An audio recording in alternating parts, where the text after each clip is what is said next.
கட்சி வழங்காமல் போச்சுன்னு ஒரு மாற்று முடிவாகத்தான் நயினார் நாகேந்திரன் வந்து சேர்ந்தார். இப்போ நயினார் நாகேந்திரனுடைய முயற்சி பலித்ததா? அண்ணாமலைக்காவது வாக்கு சதவீதமாவது வந்து காட்ட முடிந்தது, வெற்றி தான் பெற முடியல. இப்போ வாக்கு சதவீதம் எங்கே இருக்கு? எல்லா கட்சியிலையும் தொழிலதிபர்கள்ட்ட இருந்து தான் வந்து பணம் பெற்று தான் வந்து தேர்தலை நடத்துகிறான்.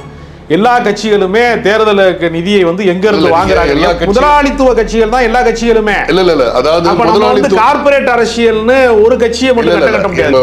அதிகாரத்தை பகிர்ந்துக்கலாம் வாங்கன்னு சொல்லி கூப்பிடுறது கூட வந்து அந்த அடையாளங்கள் தேவைப்படுது. அந்த கொள்கை நான் என்ன கேட்கிறேன், இது வந்து ஒரு ஒப்புக்கு கூப்பிடல, சொல்ல வேண்டிய விஷயம் உண்மையா கூப்பிடல, நாடகத்தன்மையா கூப்பிடுறாங்கன்னா கூட இதுக்கு முன்னாடி யாரும் அதிமுக இருந்து கூப்பிடலையே, திமுக இருந்து கூப்பிடலையே, இந்திய யூனியன் முஸ்லீம் லீகை யாரு கூப்பிட்டா, பிசிகாவை யாரு கூப்பிட்டா, வேற எந்த கட்சியெல்லாம் யாரு கூப்பிட்டா, கம்யூனிஸ்ட் கட்சிக்காரங்களை யாரு கூப்பிட்டா அப்படின்னு ஒரு கேள்வி இருக்குல்ல. எல்லா காலத்திலையுமே இது மாதிரி வழிபாட்டு அரசியல், மிதமிஞ்சிய பெரும்பான்மை நம்பிக்கை கொண்ட அரசியல் என்பது கூடி கூடி கலைகிற மேகம் தானே தவிர அதுவே நிலைச்சிரும், அந்த மேகம் இங்கேயே நின்றுக்கிறோம், வேற எங்கேயுமே போகாதுன்னு சொல்றது அறிவியலுக்கு புறம்பானது. பிரபஞ்சம் அயோத்தி ராமர் கோயிலை திறந்த உடனே அப்படியே இந்தியா மொத்தமும் ஓட்டு போட போகுதுன்னு நம்பினாங்க. 5 தொகுதியை வேட்டு வச்சு அடிச்சிட்டாங்க. சுற்றி அயோத்தியை சுற்றி 5 நாடாளுமன்ற தொகுதி அவுட்டுது. அப்போ எப்படி எந்த மக்கள் வந்து நிராகரிக்கிறான்? இப்போ பாஜக வந்து ராமரை பற்றி பேசுகிறதே விட்டுட்டாங்க. கடந்த காலத்தில் வரியாரு அதெல்லாம் நம்ம பேச முடியாது. அரசியலில் வந்து பியூர் பாலிடிக்ஸ்னு ஒன்று கிடையாது. இன்றைய நிலைப்பாட்டில் அதற்கு எதிர்நிலைப்பாடு கொண்டவர்கள் தான் வெற்றி பெற்றிருக்காங்க. அந்த மதவாத அரசியலில் பங்கேற்காதவர்கள், நான் சொல்கிறது பங்கேற்காதவர்கள் தான் வெற்றி பெற்றிருக்காங்க.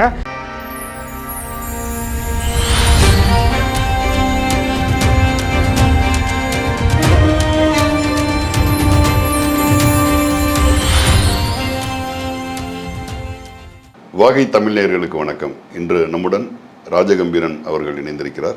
வணக்கம். வணக்கம். தாவேகா அரசு இப்போ வந்து தங்களோட அமைச்சரவையை வந்து விரிவாக்கம் பண்ணுற இடத்துல வந்துட்டாங்க. ஒரு பெரிய நெடிய காத்திருப்பு தான். ஒவ்வொரு கட்சிகளும் குறிப்பாக வந்து அவர்கள் ஆதரிக்கக்கூடிய மதச்சார்பற்ற கட்சிகள் அவங்க தங்களுக்கான ஒரு நிலைப்பாடு வச்சுருந்தாங்க. விசிகா வந்து கம்யூனிஸ்டுகளை தொடர்ந்து அவங்களும் வந்து வெளியிலேருந்து ஆதரவு கொடுக்கணும்னு சொல்லியிருந்தாங்க. அது கூட வந்து அதிமுகவிலிருந்து பிரிந்து வந்த சிவி சண்முகம் தலைமையிலான, வேலுமணி தலைமையிலான பிரிந்த அதிமுகவினர் அவங்களும் வந்து சில கோரிக்கைகள் வச்சு கண்டிப்பாக வந்து அவங்க பவர் ஷேரிங் இல்லாமல் உள்ளே வரமாட்டாங்க அப்படின்ற ஒரு நிலைப்பாடு இருக்குது. ஸோ இப்போ இந்த விரிவாக்கத்துக்கு பின்னாடி கூட்டணி கட்சிகள், ஒரு பக்கம் மதச்சார்பற்ற கட்சிகள் அவங்க உள்ளே வரணும்னு சொல்லிட்டு இன்றைக்கி ஆதவ அர்ஜுனா வந்து வெளிப்படையாகவே வந்து ஒரு கோரிக்கை வச்சுருக்கிறாங்க. இன்னொரு பக்கம் வந்து அதிமுகவினர் பவர் ஷேரிங்காக காத்திருக்கிறாங்க. இப்படியான ஒரு சூழலில் இன்றைக்கி போயிட்டு இருக்குது. இதில் இந்திய யூனியன் முஸ்லீமுக்கு கூட, குறிப்பாக இந்திய யூனியன் முஸ்லீமுக்கு கூட அவங்க வரணும்னு சொல்லி ஒரு அழைப்பு கொடுக்குறாங்க. இது வந்து ரொம்ப ஒரு அதிகாரத்தில் பங்கு, ஆட்சியில் பங்குன்ற ஒரு அழகான ஒரு கூட்டணி தத்துவத்துக்கான இது தொடக்கமாக இருக்குமா? அதை பற்றி இன்றைக்கி விவாதிப்போம். உங்களோட கருத்து என்ன? அதில் ஆதவ அர்ஜுனா வந்து இந்த அழைப்பை விடுத்திருக்கிறார். ஆதவ அர்ஜுனாவினுடைய அழைப்பு என்பது அந்த அரசாங்கத்தினுடைய அழைப்பு தான். அதை வந்து தனிநபர் அழைப்பாக நம்ம கருத முடியாது. ஏறத்தாழ விஜயின் அழைப்பு தான் அது. அங்கே டிஸ்கஷன் பண்ணாமல், அவங்களோட விவாதிக்காமல் ஒரு கருத்தை வெளியிட முடியாது ஒரு அமைச்சரவையில் இருக்கிறவர்கள்.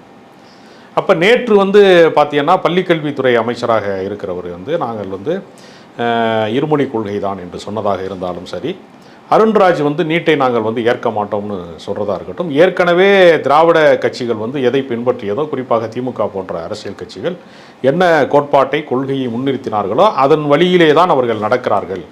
அதிலிருந்து மாறுவதற்கு, இடமாறுவதற்கோ தடமாறுவதற்கோ வாய்ப்பில்லை என்பதை ஒவ்வொரு அமைச்சர்களினுடைய அறிக்கைகளின் வழியாக அவர்கள் தெளிவுபடுத்தி கொண்டே இருக்கிறார்கள். இன்றைக்கு வந்து அவங்க என்ன சொல்கிறாங்கன்னா, இந்திய யூனியன் முஸ்லீம் லீக்கை வந்து இதுவரைக்கும் யாராவது அமைச்சரவையில் பங்கேற்க அழைத்திருக்கிறார்களா? ஒரு வரலாற்று குறிப்புக்காக நான் சொல்கிறேன், அழைப்பு நிகழ்ந்திருக்கிறதா? இந்த அரசு அமைக்கப்பட்டதில் நமக்கு கொள்கை ரீதியாக, நடைமுறை ரீதியாக 1000 விமர்சனங்கள் நமக்கு இருக்கலாம். இது வந்து ஒரு வழக்கமான அரசியல் கட்சியாக இல்லை. இப்போ நீங்கள் பார்த்தீங்கன்னா இன்றைக்கி வந்து ஆன்லைனில் மருந்து விற்கக்கூடாதுன்னு போராட்டம் நடந்துட்டு இருக்கு. நம்ம பேசிகிட்டு இருக்க அந்த நேரத்தில் ஆன்லைனில் வந்து உணவு ஆர்டர் பண்ணி சாப்பிட்றாங்க. ட்ரெஸ்ஸு தங்களுடைய சைஸை சொல்லி வந்து உடனடியாக வந்து ஒரு உடையை வந்து உடனடியாக வந்து ஆர்டர் போட்டு வாங்கி உடைகளை உடுத்தி கொள்கிறாங்க. இன்றைக்கி எல்லாமே ஆன்லைன் மயமாக மாறுகிற போது அவசரத்திற்கான ஒரு மருத்துவம் அல்லது மருந்து சார்ந்த விஷயங்கள் வந்து வரக்கூடாதுன்னு போராட்டம் நடக்குது. இப்போ ஏற்கனவே என்ன சொன்னாங்க, ஓடிடி வரக்கூடாதுனாங்க. அறிவியல் மாற்றத்தில் சில விஷயங்கள் நிகழ்ந்து கொண்டே இருக்கிறதை நம்ம வந்து எவ்வளவு எதிர்த்தாலும் மறுத்தாலும், ஏற்க நமக்கு மனமில்லை என்றாலும் அது நிகழ்ந்து தான் தீர்கிறது. இப்போ நீங்கள் ஓடிடி தளம் இல்லாமல் நீங்கள் வந்து கொரோனா பேரிடர் காலத்துக்கு பின்பு தான் திரையரங்கத்தை விட ஓடிடி முக்கிய தளமாக மாற்றப்பட்டு விட்டது. அப்போ இந்த நவீன மாற்றங்களின் வழியாக ஆன்லைன் வழியாக எல்லாம் நிகழ்கிற போது ஒரு அரசாங்கமும் நிகழ்ந்து விட்டது. அப்படித்தான் நான் பார்க்குறேன். இந்த அரசாங்கம் நிகழ்ந்து விட்டது என்பது ஒரு பாரம்பரிய அரசியல்வாதிகள் எல்லாரையுமே நிலைகுலைய செய்து விட்டது. நம்ம எதற்காக இவ்வளோ நாள் போராடணும், போலீஸ்கிட்ட வந்து தடியடி வந்து பேரணி நடத்தணும், தடியடி வாங்கணும், எதுக்கு வந்து வழக்கு வாங்கணும், ஏன் ஜெயிலுக்கு போனோம், எதுக்காக நம்ம இவ்வளோ நாள் ஆர்ப்பாட்டம் பண்ணணும், கட்சியில் ஏன் நம்ம 20 வருடம் 30 வருடம் பயணம் பண்ணணும்னு பல பேர் தங்களை தாங்களே சுய கேள்வி கேட்டுக்கொள்கிற நிலைமை இருக்குது. நீங்கள் தேர்தல் வந்துருச்சுனாலே மிகப்பெரிய மாநாட்டை நடத்தி காட்டுவாங்க. எங்களுக்கு பின்னாடி எவ்வளோ பெரிய அணி திரண்டு இருக்கிறது பார்த்தீர்களா, எங்களுக்கு எத்தனை லட்சம் பேர் திரள்றாங்க பார்த்தீங்களா, இந்த மைதானம் முழுக்க எங்கள் கொடி பறக்குது பார்த்தீங்களான்னு கூட்டணி கட்சியினுடைய தலைவராக யார் அன்றைக்கு இருக்கிறார்களோ, அது ஸ்டாலினாக இருக்கலாம் திமுகவுக்கு, அல்லது அதிமுகவுக்கு எடப்பாடி பழனிசாமியாக இருக்கலாம், காங்கிரஸுக்கு வந்து பெரிய உயர்மட்ட தலைவர்களாக இருக்கலாம், ராகுல் காந்தியாக இருக்கலாம், ஒரு பெரிய தலைவரை அழைத்து வந்து மாநாட்டு பந்தலை வந்து காட்டுவாங்க, எவ்வளோ கும்பல் சேர்ந்துருக்கு பார்த்தீங்களான்னு. இப்போ இது எதுவுமே நிகழாத ஒரு கட்சி ஒரு தேர்தலிலே அதிகார மையமாக மாறிவிட்டது. அப்போ அவர்கள் தடம் புரள்கிறார்களா, எங்காவது தவறு இழைக்கிறார்களா என்பதற்கு எதிர்க்கட்சி வரிசையில் திமுக மட்டும் கிடையாது. எடப்பாடி பழனிசாமி ஏறத்தாழ அதிமுக 2ஆக இருந்தாலும் அதில் ஒரு அணி வந்து தீவிரமாக கண்காணித்து கொண்டிருக்கிறது. அப்போ அவர்களுக்கு இது எல்லாவற்றையும் மேலே கோழி குஞ்சு எப்போ தூக்கலான்னு பறந்துக்கிட்டு இருக்குங்கிற மாதிரி பாஜக எல்லாத்தையும் பார்த்து கொண்டிருக்கு. எல்லாத்தையும் மேலே இருக்கிறேன் பார்த்துக்கிறேன்னு சொல்கிறது மாதிரி பாஜக பார்த்து கொண்டிருக்கிறது. ஏன்னா இந்த தேர்தலில் மிகப்பெரிய சேதாரத்தை அடைந்தவர்கள் 2 பேர். ஒன்று பாஜக 4 எம்எல்ஏ வச்சுருந்த பாஜக ஒத்த எம்எல்ஏவாக மாறிடுச்சு. மாநில தலைவர்கள் வந்து எல்லாம் முக்கிய பிரமுகர்கள் என்று வர்ணிக்கப்பட்டவர்கள் தேர்தல் அரசியலுக்கு அண்ணாமலை லாயக்கு கிடையாது, நயினார் நாகேந்திரன் வந்துட்டா அப்படியே வந்து 2ஆ வந்து அப்படியே உடைச்சிருவார், எல்லாத்தையும் அப்படியே இதாக வந்து ஜாதிச்சிருவார் அப்படின்னு சொல்லி தான் கொண்டு வந்தாங்க. ஏன்னா அதிமுகவோட உடன்பாடு வைக்கிறோம். ஏற்கனவே அதிமுகவோட முன்னாள் அமைச்சர் அவர் வந்தார்னா இணக்கமான போக்கு ஏற்படும்.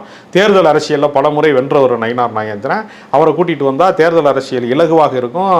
கடாமுடான்னு பேசுகிறாரு, கரடு முரடாக பேசுகிறாரு, அண்ணாமலை அதிரடி அரசியல் பண்ணுறாரு, அதனால் கட்சி வழங்காமல் போச்சுன்னு ஒரு மாற்று முடிவாகத்தான் நயினார் நாகேந்திரன் வந்து சேர்ந்தார். இப்போ நயினார் நாகேந்திரனுடைய முயற்சி பலித்ததா?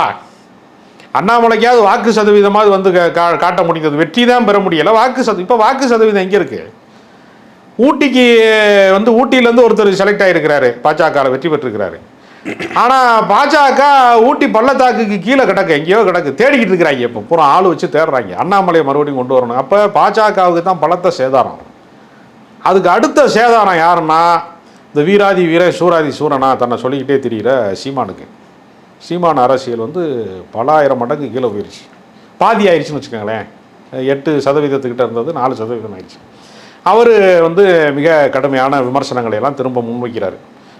மக்கள் எனக்கு நிறையா பாடம் கற்றுக் கொடுத்துட்டாங்க, நான் வந்து இனிமேல் வந்து மக்கள்கிட்ட நிறையா படிச்சுக்கிடுவேன் நான் அப்படின்லாம் பேசுகிறாரு. மொத்தத்தில் இந்த யதார்த்தம் நிகழ்ந்து விட்டது. ஒரு கட்டத்துக்கு மேலே நம்ம என்ன செய்ய முடியும்? இந்த அரசியலில் மக்கள் வாக்களித்து விட்டார்கள், அது குழந்தைகளை தூண்டி விட்டு வாக்களித்தாங்களா அல்லது வந்து அவங்களே சுயமாக முடிவெடுத்தாங்களாங்கிறதெல்லாம் கடந்து இது நிகழ்ந்து விட்டது. நிகழ்ந்து கொண்டு இருக்கிற அரசாங்கம் என்ன செயல் திட்டம் வைத்திருக்கிறது அப்படின்னு பார்க்குற போது அது வலதுசாரி அரசியலின் பக்கம் நம்ம பேசி கொண்டிருக்கிற இந்த வினாடி வரைக்கும் அது போகலை.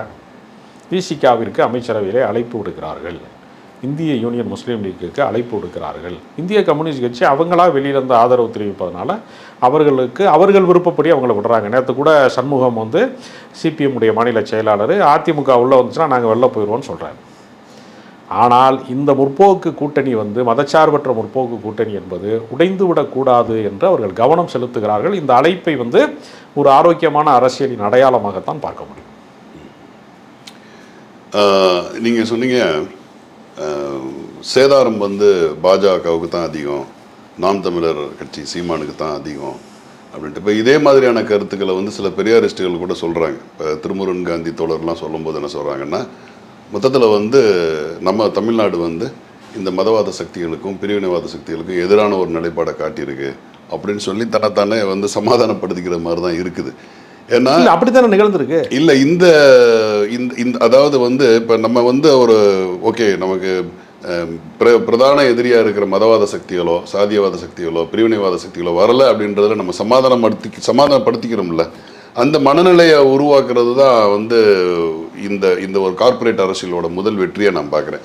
இன்னைக்கு கூட நீங்கள் வந்து அதிகார பகிர்வு அப்படின்றது, கார்ப்பரேட் அரசியல் என்பது எல்லா கட்சிகளுக்கும் பொதுவானது. முதலாளித்துவ அரசியல் தான். எல்லாருமே பணக்கார கோடீஸ்வரனுக்கு மட்டும்தான் எல்லா கட்சியிலையும் சீட்டு கொடுக்குறான். எல்லா கட்சியிலையும் தொழிலதிபர்கள்ட்ட இருந்து தான் வந்து பணம் பெற்று தான் வந்து தேர்தலை நடத்துகிறான். எல்லா கட்சிகளுமே தேர்தலுக்கு நிதியை வந்து எங்க இருந்து வாங்குறாங்க? முதலாளித்துவ கட்சிகள் தான் எல்லா கட்சிகளுமே. இல்ல அதாவது கார்ப்பரேட் அரசியல்னு ஒரு கட்சியை மட்டும் கட்ட முடியாது. நீங்க எப்பவுமே வந்து மதவாத சக்தியும் அதிகார சக்தியும், அதாவது கார்ப்பரேட் கூடிய பெரிய முதலாளித்துவம் ஒரே பக்கத்துல ஒரு காயினோட ரெண்டு பக்கம் மாதிரி தான் இருந்து செயல்படும் எல்லா காலகட்டத்திலும், எல்லா அதிகாரத்திலையும் அப்படித்தான் இருக்கும். அது இல்லைன்னு சொல்ல வரல. ஆனா இங்கே இன்னைக்கு இன்னைக்கு வந்து ஒன்றும் இல்லை. இதை வந்து இதனுடைய இன்னைக்கு தாவேகாவுடைய 2 ஆண்டு காலத்தில் வந்து இவ்வளோ பெரிய வளர்ச்சியை பற்றி பேசுகிறோம்ல. சாதாரண தாவேகா தொண்டன் சொல்கிறான், அடுத்த இலக்கு வந்து எங்களுக்கு வந்து PM தான் அப்படின்றான். அவன் ஏதோ சரி ரசிக வெறியில் அவன் ஏதோ சொல்கிறான் அப்படின்னு நினச்சோம்னா நீங்கள் கொஞ்சம் எல்லையை கடந்து போய் பாருங்க, ஆச்சரியமாக இருக்கும். நீங்கள் எல்லா நேஷனல் மீடியாவிலையும் எல்லா நேஷனல் யூடியூப் சேனல்லையும் விஜயை பற்றி பேசிக்கிட்டு இருக்காங்க. ஹிந்தியில செய்தி வருது, உருதுல செய்தி வருது. பாகிஸ்தான்ல வந்து ஒரு முக்கிய கட்சியா இருக்கக்கூடிய ஒரு உறுப்பினர் வந்து விஜயை கோட் பண்ணி பேசுறாரு. நல்லா யோசிச்சு பாருங்க. அவர் பெரிய பெரிய தேசப்பிதாவா, அவர் பெரிய நாட்டு சுதந்திரத்துக்காக பாராட்டினார். தேர்வு செஞ்சதுக்கு பின்னாடி தேசப்பிதாவே மக்கள் தேர்வு செய்யவே இல்லை. அரசியலே தெரியாம நீங்க தேர்தல் அரசியல் என்பது வேறு, இல்லங்க கொள்கை அரசியல் என்பது வேறு. இல்ல நீங்க இப்ப யோசிச்சு பாருங்களேன், ரெண்டையும் போட்டு குழப்ப. கொள்கை அரசியல் என்பது பெரியார் வழிங்கிறது வேற. பெரியார் தேர்தல் அரசியல்ல சாதி இல்லைன்னு சொன்னா ஓட்டு போட மாட்டேன், கடவுள் இல்லைன்னு சொன்னா ஓட்டு போட மாட்டேன், அதனால அவர் இங்க வரல. காந்தி வந்து விடுதலை போராட்டத்தில் பங்கு பெற்றார். அவர் பிரதமராகலை, அவர் ஜனாதிபதி ஆகலை, அவர் அமைச்சர் ஆகலை, அதுக்கெல்லாம் போகலை. காங்கிரஸ் தியாகி எல்லாம் வந்தாங்க. காமராஜர்லாம் 9 வருஷம் ஜெயிலில் இருந்தார், 9 வருஷம் முதலமைச்சராக இருந்தார். கொள்கை அரசியலுங்கிறது இப்போ தியாகு பேசுகிறாரு, இல்லை மணியரசன் பேசுகிறாரு, அல்லது பல நெடுமாறன் பேசுகிறாரு, கம்யூனிஸ்டுகள் போய் போராடுறாங்க. கடந்த காலத்தில் நல்ல கண்ணு இருந்தார், சங்கரையா இருந்தாலும் எல்லாருமே தேர்தல் தோல்வியை தான் சந்திச்சிருக்கிறாங்க. தேர்தல் அரசியல் என்பது எம்ஜிஆருடைய அதீத வளர்ச்சியில தான் பல நெடுமாறன் டவுன் ஆயிருக்காரு. காமராஜருக்கு அடுத்து பெரிய தலைவராக வர்ணிக்கப்பட்டவர் பல நெடுமாறன் காங்கிரஸ்ல. அப்ப அவர் பின்னால தமிழ் தேசியவாதிக்கு போயிட்டாரு. அவர் ஏன் பெரிய தலைவராக ஆக முடியலைன்னா எம்ஜிஆருடைய அதீத வளர்ச்சியினாலதான். ஏன்னா இது பல நெடுமாறனை பின்பற்றியவர்கள், அவரோட ஃபாலோவர்ஸ் எனக்கு சொன்னது, என் கருத்து இல்லை. அவங்க தான் எனக்கு சொன்னாங்க, பல நெடுமாறன் அரசியல் ஏங்க எடுபடலை அப்படின்னு கேட்டப்ப, எம்ஜிஆர் வந்துட்டாருங்க, எப்படிங்க எடுபடும் எங்க அரசியல் அப்படின்னு சொன்னாங்க. எல்லா காலத்திலும் நிகழ்ந்திருக்கிறது இந்த தலைமுறையில. கொள்கை அரசியலை வந்து ஈவன் தாவேகானால கூட புறந்தள்ள முடியாது. அடையாளத்துக்காவது கொள்கை அரசியல் வேணும், அதுக்காக தான் இன்னைக்கு வந்து அதிகாரத்தை பகிர்ந்துக்கலாம் வாங்கன்னு சொல்லி கூப்பிடுறது கூட வந்து அந்த அடையாளங்கள் தேவைப்படுது. அந்த கொள்கைன்ற ஏதோ இது வந்து ஒரு ஒப்புக்கு கூப்பிடல, சொல்ல வேண்டிய விஷயம். உண்மையா கூப்பிடல, நாடகத்தன்மையா கூப்பிடுறாங்கன்னா கூட இதுக்கு முன்னாடி யாரும் அதிமுக இருந்து கூப்பிடலையே, திமுக இருந்து கூப்பிடலையே, இந்திய யூனியன் முஸ்லீம் லீகை யாரு கூப்பிட்டா, விசிகாவை யாரு கூப்பிட்டா, வேற எந்த கட்சியெல்லாம் யாரு கூப்பிட்டா, கம்யூனிஸ்ட் கட்சிக்காரங்களை யாரு கூப்பிட்டா அப்படின்னு ஒரு கேள்வி இருக்குல்ல. நீங்க கொள்கை பேசுகிறவர்கள் இதை செய்ய தவறியதை இடத்தை அவங்க கைப்பற்றாங்கன்னு தான் அதை பார்க்க வேண்டியிருக்கு. யாருமே இது வரைக்கும் செய்யலையே. அப்போ முதல் முறையாக ஒரு அழைப்பு வருகிற போது அந்த அழைப்பை வந்து நம்ம வந்து நம்பகத்தன்மையற்றது, உண்மையற்றது, போலியானது அப்படின்னு நம்ம பிரகடனப்படுத்துவது என்பது சரியான பார்வை. நம்ம சாத்தியக்கூறுகள் என்னன்றது இப்போ ஒன்றும் இல்லை. அடுத்த கட்டமாக வந்து இப்போ ஒரு 25லேருந்து ஒரு 30 எம்எல்ஏக்கள் வந்து வர்றாங்க. கண்டிப்பாக வந்து அவங்களுக்கு வந்து ஆதரவு கொடுக்குறாங்கன்னு ஒரு நிலை வரும்போது, அப்போ இங்கே ஏற்கனவே இருக்கக்கூடிய மதச்சார்பற்ற முற்போக்கு அமைப்புகளுக்கு வந்து ஒரு நெருடல் இருக்கும். இப்போ அவங்க சொல்லிட்டாங்க வெளிப்படையாக, இப்படிலாம் வந்ததுன்னா நாங்கள் வந்து ஆதரிக்க முடியாதுன்னு சொல்கிறாங்க. அது மாதிரி ஒரு சிச்சுவேஷன் கண்டிப்பாக வரத்தானே போகும். இன்னும் ஒரு 5 ஆண்டு காலம், நம்ம ஒரு 10 நாளுக்குள்ள உட்காந்து நடந்துகிட்டு இருக்க அரசியலை பற்றி பேசுகிறோம். இன்னும் இருக்கக்கூடிய 5 ஆண்டு காலத்துக்கு வந்து அவர் காலம் தள்ளுறது ஒரு உறுதியான ஒரு கூட்டணியோட போறாரா இல்லை? ஏன்னா நான் சந்தேகத்தை தான் சொல்ல, இது வெறும் சந்தேகம் மட்டும் இல்லை. இன்னைக்கு வட மாநிலங்களில் பேசக்கூடிய ஊடக செய்திகள்லாம் வந்து பார்த்தீங்கன்னா வேற மாதிரியான ஒரு பயத்தை உருவாக்குது. ஏன்னா அங்கே இப்படி உள்ள இன்னைக்கு வந்து ஒரு அலிகேஷன் வைக்கிறாங்க, கொடுத்த வேட்பாளர்களோட கல்வி தகுதி என்னன்னு சொல்லி இன்னைக்கு புட்டு வைக்கிறாங்க. டாக்டர்ன்றான், MBBSன்றான், லாயர்ன்றான், பெரிய பொருளாதார வல்லுநர்ன்றான். கடைசியில் பார்த்தா படிப்பு தகுதி வேற மாதிரி இருக்கு. இன்னைக்கு எக்ஸ்போஸ் ஆகுது. பொருளாதார ரீதியாக வந்து ஐயா நான் காலில் செருப்பு இல்லை, பஸ்ஸில் கூட போக காசு இல்லையா, நான் ரொம்ப பரிதாபப்பட்ட ஜென்மம்யா அப்படின்னு சொல்லி பேட்டி கொடுத்தவங்களோட இது இன்னைக்கு எக்ஸ்போஸ் ஆகுது. ஆக அவங்க பண்ணக்கூடிய தில்லுமுள்ளுகள் எல்லாமே ஒவ்வொன்றா வெளியே வந்துகிட்டு இருக்கு. ஆனால் வெளியில் என்ன நடந்துகிட்டு இருக்குன்னா, விஜய்ன்ற ஒரு மிகப்பெரிய ஒரு NTR மாதிரி, ஒரு MGR மாதிரிலாம் தாண்டின ஒரு மிகப்பெரிய ஒரு பிம்பம் அப்படின்னு ஒன்று கட்டமைச்சிட்டு வர்றாங்க. அதனோட அரசியல் ஆபத்து வந்து ரொம்ப பெருசு. ஏன்னா 3வது டென்யூர்ல வந்து இன்னைக்கு வந்து பாரத பிரதமர் வந்து மோடி இருக்கிறார், இந்திய பிரதமர் மோடி இருக்கிறார் 3வது டென்யூர்ல.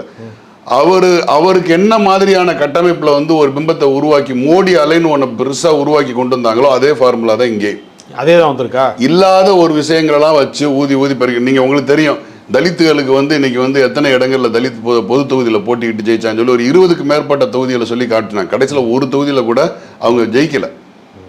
கடைசியில் காங்கிரஸில் வந்து நத்தத்தை சேர்ந்த ஒரு விஸ்வநாதன்ற ஒருத்தர் மட்டும்தான் இந்த பொது தொகுதியில் போட்டிட்டு ஜெயிச்ச தலித் எம்எல்ஏ. ஸோ எல்லாமே உண்மைக்கு புறணானதாக இருக்குது. ஆனால் இன்னைக்கு வந்து நம்ப வைக்கப்பட்டிருக்கோம்ல, கிட்டத்தட்ட ஒரு 1.25 கோடி மக்கள் நம்பி தானே ஓட்டு போட்டிருக்கிறாங்க. இன்னைக்கு இந்த இந்தியாவில் வந்து இந்த மூன்றாவது முறை ஆட்சியில் கூட அவ்வளோ நெருக்கடியில் சந்திச்சும் கூட மோடி அரசுக்கு எதிராக வந்து ஏன் மக்கள் திரட்சி எழலை? இன்னைக்கு நம்ம பேசிட்டு இருக்க நேரத்தில் பெட்ரோல் டீசல் விலை ஏறி போயிடுச்சு, சமையல் விலை ஏறி போச்சு, வேலையின்மை வந்து ரொம்ப கொடூரமான இந்த காலகட்டத்திலும் இல்லாத அளவுக்கு போயிடுச்சு. என்ன எல்லாமே தனியார் மயமாக்கப்பட்டிருக்கு. மாநில சுயாட்சிகளுக்கு எதிரான அழுத்தங்கள் வந்து ரொம்ப அதிகமாக கொடுக்கப்பட்டிருக்கு. ஆனாலும் ஏன் வந்து மக்கள் திரட்சி எழுப்படலை? ஏன் வந்து ஒரு மோடிக்கு எதிரான வந்து ஒரு அலை எழும்பலை அப்படின்னு பார்க்கும்போது அவங்களுக்கான மோடிக்குன்னு சொல்லி வழிபடக்கூடிய பக்தர்களை உருவாக்கி வச்சிருக்கிறாங்க. நாடு முழுக்க பல கோடி பக்தர்களை உருவாக்கி வச்சிருக்காங்க.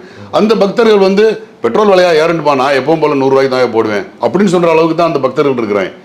ஸோ அவங்கள குறி வச்சு நடத்தக்கூடிய அந்த அரசியல்ல வந்து ஒட்டுமொத்த பிற மக்கள் விரக்தியா இருக்கக்கூடிய ஏன் ராகுல் காந்தியால நிகழ்த்த முடியல, ஏன் காங்கிரஸால நிகழ்த்த முடியல, ஏன் இதை இடதுசாரிகளால நிகழ்த்த முடியல, ஏன் மதச்சார்பற்ற சக்திகளால நிகழ்த்த முடியலங்கிற கேள்விக்கு யார்ட்டையுமே பதில் இல்லை. இல்ல அதுக்கு காரணம் என்ன இருக்குன்னாங்க, இங்க வந்து ஒரு பிராண்டிங் அவங்க வந்து எடுத்துக்கிட்டாங்க, ஓன் பண்ணிக்கிட்டாங்க. அதாவது இங்க வந்து எப்படி வந்து விஜய் வந்து ஒரு மாற்றம் அப்படின்னு சொல்லி கொண்டு வந்தாங்களோ எல்லா ஃபார்முலும் அதே தான். அவர் அண்ணா ஹசாரே மூலமா தான் இங்க உள்ள பிஜேபி வந்தது. மாற்றம், ஊழலுக்கு எதிரானு சொல்லி பெரிய பிரளயமே ஏற்பட்டு தான் அதுக்கு பின்னாடி மோடி இது எல்லாமே கட்டமைக்கப்பட்டது. எதுவும் புதுசாலாம் இல்லை. இன்னைக்கு இவ்வளோ எதிர்ப்பு இருந்தாலும் மக்கள் வந்து அவரை ஒரு அரசியல் ஒரு செய்தியாகவே வர மாட்டேன்றதுக்கு காரணம் என்னன்னு கேட்டிங்கன்னா, அவரை வழிபடக்கூடிய ஒரு குறிப்பிட்ட மக்கள் வந்து கணிசமாக ஒரு ஃபிக்ஸ் பண்ணிக்கிறாங்க. அதே மாதிரியான இங்கே தான் வந்து ஒரு 1.5 கோடி மக்களை வந்து ஃபிக்ஸ் பண்ணிக்கிட்டாங்கன்னா, நான் எழுதி வச்சுக்கோங்க, விஜய் மேலே வந்து எவ்வளோ அதிருப்தி வந்தாலும், அவரோட அட்மினிஸ்ட்ரேஷனில் எவ்வளோ ஃபெயிலியர் வந்தாலும், எவ்வளோ ஊழல், இன்றைக்கே 10 நாளில் பாருங்கள் எவ்வளோ பாலியல் 10க்கு மேற்பட்ட பாலியல் குற்றங்கள், கொலைகள் நடந்திருக்குது. மதுபான கடையில் வந்து 10 ரூபாய்க்கு 10 ரூபாய் பாட்டிலுக்கு 10 ரூபான்னு பாட்டு பாடின இன்னைக்கு அதே விஜயோட அரசாங்கத்தில் வந்து இன்னைக்கு 20 ரூபாய்க்கு மேலே போயிட்டு 10 நாள்ல இது வந்து ஒரு சின்ன சாம்பிள் வளர்ச்சிங்கிறாங்களே தானே. இப்போ 10 நாள்லேயே இவ்வளோ பெரிய வளர்ச்சி அடைஞ்சிட்டாங்க. இன்னும் 5 ஆண்டு காலம் இருக்கு. ஆனால் நீங்கள் எவ்வளோ நீங்கள் வந்து நீங்கள் நலத்திட்டங்கள் பண்ணலைன்னு சொன்னாலும், சட்ட ஒழுங்கு நீங்கள் வந்து கட்டுக்குள்ளே கொண்டு வரல, போதை பழக்கங்களை இன்னும் கட்டுக்குள்ள, ஏன்னா போதை பழக்க வழக்கம் அவ்வளோ சாதாரண விஷயம் இல்லை. அது ஒரு பெரிய நேஷனல் இஷ்யூ. ஏன்னா இது வந்து ஒரு எல்லை தாண்டி வரக்கூடிய வியாபாரம், அது ஒரு சங்கிலி தொடர்றது. ஸோ அதை ஒரு கட்டுப்படுத்தும். இப்படி நிறைய சேலஞ்சஸ் இருக்கு. ஆனால் நீங்கள் இந்த 10 நாள்லேயே பார்த்தீங்கன்னா அவர் வந்து ஒரு பெரிய ஒரு நாள் முதல்வன் மாதிரியான ஒரு பெரிய பிம்பத்தை கொண்டு கட்டமைக்கிறாங்க. ஒயின் ஷாப்லாம் மூடியாச்சு, 19 ரவுடிகளை வந்து இன்னைக்கு வந்து இதில் அரெஸ்ட் பண்ணியிருக்கிறாங்க, அது பண்ணிருக்காங்க, இது பண்ணிருக்காங்கன்னு ஒரு பிம்பத்தை கொண்டு போகிறாங்க. இது ரொம்ப ஆபத்தான. ஏன்னா நீங்கள் எதிர்மானைகள், நீங்கள் விஜய்க்கு எதிராக ஆரோக்கியமாக எதிர்கட்சிகள் சொல்லக்கூடிய எந்த கருத்தும் போய் சேராது. அது திமுகவாலையும் சேர்த்து கொண்டு போய் சேர்க்க முடியாது. அது தவறான கருத்து, அப்படி கிடையாது. நேத்தே விஜயை அதிகமாக வந்து ஆராதித்த தொலைக்காட்சி என்று வர்ணிக்கப்பட்ட புதிய தலைமுறையில் நேற்று வந்து கரம்பக்குடி பக்கத்தில் ஒரு மாற்றுத்திறனாளி வந்து கூட்டுப்பாலியல் வன்புணர்வு செய்யப்பட்டார் என்கிற போராட்டத்தை மிக நீண்ட நேரம் வந்து கடும் விமர்சனத்துக்குரிய விஷயங்கள் எல்லாம் அந்த தொலைக்காட்சி செய்தி ரொம்ப பரிதாபமா இருக்குது. ஏன்னா நீங்க தொலைக்காட்சியில வருது, பத்திரிகையில செய்தி வருதுங்க, சேரவே சேராதுங்க. நீங்க எப்படி செய்தி இல்ல இது சேர, அது உங்களுக்கு ஒரு பெரும் கூட்டத்தார வந்து ஒரு வழிபாட்டு அரசியலுக்குள்ள கொண்டு போய் நிப்பா ஒண்ணும் இல்லைங்க. திமுக திராவிட சிந்தனைகள் அப்படின்னு சொல்லி ஒருத்தர் இருக்கல, திராவிட சிந்தனையாளர்கள், தலித்திய சிந்தனையாளர்கள், லெனின் கம்யூனிஸ்டுகள் அப்படின்றவங்க கிட்ட போய் நீங்க அதை தாண்டி ஒரு பிரச்சாரத்தை கொண்டு போய் திணிக்க முடியாது உங்ககிட்ட. சரி, நான் சொல்ல கொஞ்சம் டீப்பா புரிஞ்சுக்கங்க. அது மாதிரியான ஒரு மனநிலை கோட்டையை உருவாக்கிட்டாங்க, ஒரு பெரிய மாப் தாட்ஸ் ப்ராசஸை உருவாக்கி வச்சிருக்காங்க. அவங்க மனசுக்குள்ள கொண்டு போய் உங்களுக்கு விஜய்க்கு எதிரான உண்மையாக நடந்த செய்தியா கொண்டு போய் சேர்க்கவே முடியாது. ஏன்னா அவங்களோட நம்பிக்கை வந்து பாத்தீங்கன்னா ஆழமா நம்புவாங்க. அது மாதிரி ஆழமா நம்பப்படக்கூடிய ஒரு பெரிய கும்பல கூட்டத்தை வந்து வச்சிருக்கிறாங்கன்னு வச்சுங்களேன். அதனால இங்க ட்ரெடிஷ்னலா வந்து நீங்க பேப்பர்ல செய்தி வருது, டிவியில செய்தி வருது, இது எல்லாமே தமிழ்நாடே போய் எல்லாத்துக்கும் போய் சேர்ந்துருச்சு, மக்கள் வந்து ஒரு பெரிய புரட்சி மாற்றத்தை கேள்வி கேட்பாங்க அப்படின்ற மாதிரியான நம்ம அதெல்லாம் எதிர்பார்க்க முடியாது. இல்ல நீங்க சொல்றது ஒரு குறிப்பிட்ட சாராருக்கானது. ஒரு 1,72,00,000 பேர் வாக்களிச்சிருக்காங்க, 35% வாக்களிச்சிருக்காங்கன்னா 65% எதிர்மனநிலை கொண்டவர்களும் இருக்கிறாங்க. அவர்கள்லாம் தீவிரமாக எதிர்மனநிலை கொண்டவர்கள் அந்த செய்தியை பார்ப்பாங்க, மக்கள் மறுபரிசீலனை செய்வாங்க. இதை விடவும் பெரிய வழிபாட்டு அரசியலை நிகழ்த்திய எம்ஜிஆர், இதை விடவும் பெரிய வழிபாட்டு அரசியலுக்கு அடையாளமாக திகழ்ந்த ஜெயலலிதாவெல்லாம் ஜனநாயக போராட்டத்தின் வழியாக நிலைகுலைய செஞ்சுருக்கிறாங்க. ஏற்கனவே ஜெயலலிதா தோற்கடிக்கப்பட்டிருக்கிறாங்க. அதனால் நம்பிக்கை இழக்க வேண்டிய அவசியம்லாம் கிடையாது. விஜயுடைய அரசியல் முதல் கட்டம்ங்கிறதுனால சில குறைகளை சில பேர் உடனடியாக பேசாமல் இருப்பாங்க. ஆனால் நீண்ட காலத்துக்கு யாரும் விமர்சிக்காமல் இருக்க முடியாது. இப்போ நம்மளே ஆரம்ப கட்ட அரசியல் என்கிறதுனால தான் நம்ம வந்து கூட்டணி அரசுக்கு கூப்பிட்டதை நம்ம பாராட்டுறோமே தவிர, நாளைக்கு அதில் குளறுபடி நிகழ்ந்தால் நம்ம விமர்சிக்க தான் போகிறோம். நம்ம யாருமே வந்து முட்டு கொடுக்க போகிறதில்ல. அதனால ஒரு அரசியல் வந்து தொடக்க நிலை என்பதனாலேயே நீங்கள் இன்னும் சில ஆண்டுகள் கழித்து என்ன நடக்க போகுதுன்னு நம்ம வந்து இப்போ சொல்ல முடியாது. அப்படி நம்ம வந்து ஒரு யூகத்தின் வழியாக அப்படி கட்டமைக்கிறோம். அப்படி கிடையாது. 400 சீட்டுக்கு மேலே ஜெயிச்ச ராஜீவ் காந்தியினுடைய அரசியல், காங்கிரஸினுடைய அரசியல்லாம் இனி திரும்ப இந்தியாவை ஆளவே முடியாதுங்கிற இடத்துக்குலாம் போயிட்டாங்க காங்கிரஸ். அது பல வீழ்ச்சியை பார்த்துட்டாங்க அவங்கெல்லாம். 400 சீட்டை பார்த்ததே இல்லை மோடிலாம். இப்போ கூட ஒரு மாநில அரசாங்கத்தின் தயவில் தான் மைனாரிட்டி கவர்மெண்ட்டை தான் நடத்திக்கிட்டு இருக்கிறாரு. விஜயும் ஒரு மைனாரிட்டி கவர்மெண்ட்டு தான். வெறும் 107 வச்சுக்கிட்டு ஒவ்வொரு கம்யூனிஸ்ட் கட்சி ஆஃபீஸ் எங்கே இருக்குது, இந்திய யூனியன் முஸ்லீம் லீக் ஆஃபீஸ் எங்கே இருக்குன்னு, விசிக்கு ஆஃபீஸ் எங்கே இருக்குன்னு ஏறி இறங்கி படிக்கட்டு ஏறி இறங்கி இந்த தேர்தல் பிரச்சாரத்துக்கே போகாதவரை ஆளுநர் மாளிகைக்கு அலைய விட்டாங்க. அதனால் எளிதெல்லாம் கிடையாது அரசு நடத்துவது. இந்த பிம்பத்தையெல்லாம் வச்சுக்கிட்டுலாம் அப்படியே நடத்தி அப்படியே வாழ்நாள் பூரா வந்து அப்படியே நீண்ட காலத்துக்கு நிலச்சிருவாங்கங்கிறதெல்லாம் ஒரு கற்பனாவாதம் தான். ஒரு சாரார் அவருக்கு ஆதரவாளர் இருக்கிறாங்கன்னா இப்போ திமுகவுக்கு தான் கண்மூடித்தனமான ஆதரவாளர் இருக்காங்க. திமுக இல்லை, நான் சொல்கிறேன் கேளுங்க. திமுக ஆதரவாளர்களில் எனக்கு தெரிஞ்சு பாஜகவோட திமுக கூட்டணி போன போது பாஜகவுக்கு இஸ்லாமியர்களுக்கும் ஆகாது. ஆனால் திமுகவில் இருக்கிற இஸ்லாமியர்கள்லாம் என்ன செஞ்சாங்கன்னா ஓட்டு கேட்கறதுக்கு வந்தாங்க. நானே பார்த்துருக்கேன். அப்போ கட்சி பற்றாளர்கள் என்பது எல்லா கட்சியிலையுமே அந்த கட்சி மாற்று கருத்தை எடுக்கிற போது அல்லது பொருந்தாத முடிவை எடுக்கிற போது கூட ஆதரவாளர்களாக தான் இருப்பாங்க. அது ஒரு நிலைப்பாடு. அதுக்காக விமர்சனற்றவர்கள் நான் சொல்ல முடியாது. பாஜகவை திமுக காரங்களாம் ஏற்றுக்கிறல, கூட்டணி வச்சுருந்தாங்கிறது உண்மை தான், ஏற்றுக்கிறல. எல்லா காலத்திலையுமே இது மாதிரி வழிபாட்டு அரசியல் மிதமிஞ்சிய பெரும்பான்மை நம்பிக்கை கொண்ட அரசியல் என்பது கூடி கூடி கலைகிற மேகம் தானே தவிர அதுவே நிலச்சிரும். அந்த மேகம் இங்கேயே நின்றுக்கிறோம், வேற எங்கேயுமே போகாதுன்னு சொல்றது அறிவியலுக்கு புறம்பானது, பிரபஞ்ச விதிகளுக்கு தற்காலிகமான. இவருடைய வெற்றி என்பது ஒரு வாய்ப்பை மக்கள் தந்திருக்கிறார்கள். 2 கட்சிகளுக்கு மாற்றாக ஒரு புதிய கட்சிக்கு மக்கள் முதல்கட்ட ஆதரவை தந்திருக்கிறார்கள். நிர்வாக ரீதியாக அவர்கள் தங்களை நிரூபிக்கணும். நிரூபிக்கலைன்னா மக்கள் மாற்று தீர்ப்பை தான் வழங்குவார்களே தவிர இந்த நிலையே நீடிக்கும். எப்போவுமே இதே மனநிலையில் கொண்டாட்ட மனநிலையிலே இருப்பாங்க, எல்லா நேரமும் ரீல்ஸ் தான் போட போகிறாங்க அப்படிங்கிறது அல்ல. எல்லாருக்குமே மாற்று முடிவு இருக்குது. விரும்பி தேடி தேடி காதலித்து கல்யாணம் பண்ணுறவங்க கோர்ட்டில் போய் நின்று டைவர்ஸ் வாங்கிட்டு இருக்காங்கல்ல. காதலிச்சவங்க தானே பிரிவதற்கு சட்டப்பூர்வமாக என்னோட வாழ முடியாது, டார்ச்சர் பண்ணுறான்னு சொல்கிறாங்க. அது மாதிரி உளவியலாக எல்லாருக்குமே இது நிகழும். தனி மனித உறவுலையே அது நிகழும் பட்சத்தில் அரசியல் என்பது கும்பல் மனோபாவம். கும்பல் வந்து யாரோ ஒருவருக்கு மட்டும்தான் கூடும் என்பது மூட நம்பிக்கை. கும்பல் எல்லாருக்குமே கூடும். அதில் ஒரு கும்பல் அதிகமாகும் போது அது பெரும்பான்மை பெறும், ஆட்சி அமைப்புக்கு வரும். அதனால் இப்போ நீங்கள் அயோத்தி ராமர் கோயிலை திறந்த உடனே அப்படியே இந்தியா மொத்தமும் ஓட்டு போட போகுதுன்னு நம்பினாங்க. 5 தொகுதியை வேட்டு வச்சு அடிச்சிட்டாங்க. அயோத்தியை சுற்றி 5 நாடாளுமன்ற தொகுதி அவுட்டுது. அப்போ எப்படி எந்த மக்கள் வந்து நிராகரிக்கிறான்? இப்போ பாஜக வந்து ராமரை பற்றி பேசுகிறதே விட்டுட்டாங்க, அடுத்த கோயிலுக்கு போயிட்டாங்க. அப்போ அவங்க வந்து ஒவ்வொரு ஊராக போகிறாங்க. இப்போ பிச்சைக்காரன் ஒவ்வொரு கோயிலாக போகிறான்ல, அது மாதிரி அவங்க போயிட்டே இருக்கிறாங்க. பக்தியை வைத்து கொண்டு ஒரு பகல் வேஷத்தை வந்து ஒரு ஆட்டத்தை ஆடி பார்த்தாங்க திருப்பரங்குன்றத்தில் என்ன நடந்துச்சு? ஒன்றும் நடக்கலை. இவங்க என்ன பிஜேபி அதிமுக பிஜேபி கூட்டணி வந்துருச்சா? மோடி போய் குப்புற விழுந்து கிடந்தாரு. என்னென்னமோ பண்ணி பார்த்தாங்கல்ல மதவாத அரசியலை. அது எடுபட்டுச்சானா? எடுபடலை. நான் வந்து அந்த சர்வேக்களில் நான் தீபத்தை ஏற்றுவேன்னு ராஜன் செல்லப்பா வந்து அறிக்கையெல்லாம் விட்டார் தெரியுமா உங்களுக்கு? ராஜன் செல்லப்பா என்ன பண்ணாருன்னா, அந்த திருப்பரங்குன்றம் தர்காவுக்கு போகிற வழியில் இருக்கிறவங்க நம்ம சாதிக்காரங்க இருக்கிறாங்க, நான் பூரா பேர் அகமுடையார், அவனு ஒரு 20-25 ஃபேமிலி இருக்குது, அவனுக்கு பூரா பணத்தை கொடுத்து யாரும் போனாங்கன்னா எனக்கு தகவல் சொல்லு, பாயெல்லாம் போக விடாதுன்னு சொல்லி கூட பம்புளுக்கிறதுக்கு ஏற்பாடு பண்ணார். ஜெயிச்சாரா ராஜன் செல்லப்பா? ஜெயிக்கலை. உடனே என்ன சொல்லுவாங்க, நிர்மல்குமார் யார் தெரியுமா கடந்த? அதெல்லாம் கிடையாது. இன்றைக்கி நிகழ்கால அரசியல் மட்டும்தான் பேசணும். கடந்த காலத்தில் அவர் யார் அதெல்லாம் நம்ம பேச முடியாது. அரசியலில் வந்து பியூர் பாலிட்டிக்ஸ்னு ஒன்று கிடையாது. இன்றைய நிலைப்பாட்டில் அதற்கு எதிர்நிலைப்பாடு கொண்டவர்கள் தான் வெற்றி பெற்றிருக்காங்க. அந்த மதவாத அரசியலில் பங்கேற்காதவர்கள், நான் சொல்கிறது பங்கேற்காதவர்கள் தான் வெற்றி பெற்றிருக்காங்க. மோடியே வந்து திருப்பரங்குன்றத்தை பற்றி பேசி அதுக்காக ஒருத்தர் உயிர் தியாகம் பண்ணார்னு உணர்ச்சியை தூண்டி விட்டு அவர் போய் கும்பிட்டு விழுந்தார். தமிழ் கடவுள் முருகனை அவர் நிராகரிச்சிட்டார், வாக்காளர்கள் வழியாக நிராகரிச்சிட்டார் தமிழ் கடவுள். அதனால் அரசியலிலே ஒரு புதிய அலை வந்திருக்கிறது. அந்த அலை வந்து முதல் அலையாக இருக்கிற காரணத்தினால அது நிர்வாக ரீதியாக என்ன செய்ய போகிறது என்கிற எதிர்பார்ப்பில் இருக்கும்.